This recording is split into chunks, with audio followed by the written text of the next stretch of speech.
Cuaca panas yang melanda Kalimantan Barat mengakibatkan lahan gambut rawan terbakar.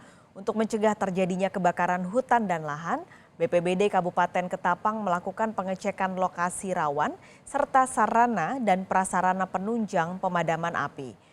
Salah satu wilayah di Kalimantan Barat yang diterjang cuaca panas adalah Kabupaten Ketapang. BMKG menyebut sedikitnya ada 4 titik panas dan rawan karhutla di Ketapang.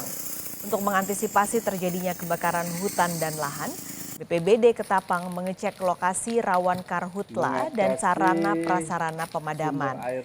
Selain itu, BPBD Ketapang juga menyurati seluruh camat yang ada di wilayah rawan karhutla agar lebih waspada dan terus berkoordinasi terkait pencegahan dan penanggulangan karhutla.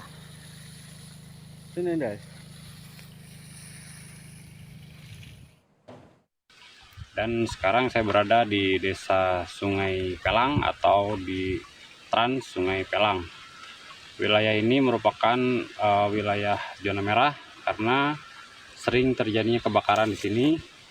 Kami fokuskan ke wilayah-wilayah ini karena untuk parit sendiri udah mulai kering dan cuaca pun diperkirakan dari BMKG 10 hari ke depan itu cukup panas. Informasi lebih lengkap soal antisipasi kebakaran hutan dan lahan di Kalimantan Barat langsung kita sapa jurnalis Kompas TV Samsul Hardi akan melaporkan langsung dari Pontianak. Samsul, selamat siang. Ini seperti apa prediksi BMKG soal potensi kebakaran hutan dan lahan khususnya di Kabupaten Ketapang? Baik, Mas Karis dan juga saudara dapat informasikan benar sekali untuk cuaca yang cukup panas di Kalimantan Barat, khususnya di Kota Pontianak dan 14 kabupaten kota lainnya dan juga di Ketapang. BMKG memprediksi ke depan akan terjadi musim panas yang cukup tinggi sehingga diimbau untuk masyarakat waspada terhadap potensi kebakaran hutan dan lahan. Nah, di Ketapang sendiri tercatat ada 4 titik yang cukup panas di kawasan tersebut sehingga BPBD Ketapang terus melakukan upaya pencegahan di wilayah yang rawan kebakaran hutan dan lahan 4 kali. Samsul, ini untuk mencegah kebakaran hutan yang lebih luas lagi, BPBD Ketapang ini kan mengecek lokasi-lokasi terutama yang rawan terjadi kebakaran hutan dan lahan. Dan juga yang dicek adalah sarana dan prasarana pemadaman. Nah, ini sebenarnya apa saja yang diperiksa? Baik, Pak Karis, BPBD Ketapang sendiri menginformasikan bahwa selain pengecekan tadi sarana prasarana seperti mesin, kemudian selang untuk penyedotan air, BPBD juga mengecek sumber-sumber air seperti parit yang berada di sekitar lokasi yang rawan kebakaran tersebut.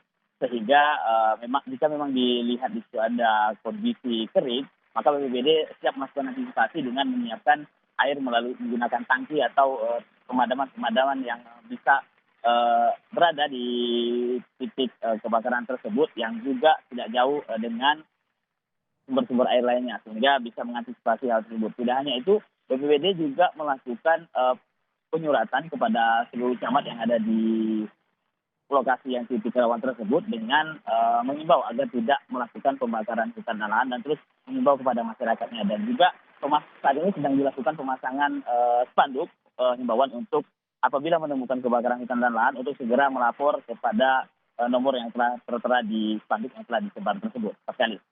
Lalu bagaimana sosialisasi terutama untuk masyarakat supaya masyarakat ini waspada potensi akan terjadinya kebakaran hutan dan lahan di jelang musim kemarau ini? Baik, Mas Karis, BPBD dan juga Forkopimda setempat selain dari perda yang telah diatur oleh pemerintah provinsi maupun kabupaten terkait pembukaan lahan, tapi juga BPBD juga terus melakukan edukasi dengan melakukan pendekatan kepada warga-warga khususnya petani yang akan melakukan pembukaan lahan untuk tidak melakukan pembakaran dengan menggunakan membakar ketika membuka lahan. Selain itu juga Polda beberapa waktu lalu juga sudah melakukan upaya pendekatan bersama BPBD dan juga menyiapkan pesawat awak untuk mengantisipasi titik-titik yang kemungkinan akan terjadi kebakaran hutan dan lahan di wilayah Kalimantan Barat, khususnya di Kabupaten Ketapang. Sekali. Baik, terima kasih. Samsul Hardi melaporkan kondisi langsung dan persiapan kebakaran hutan lahan di Pontianak. Terima kasih, Samsul.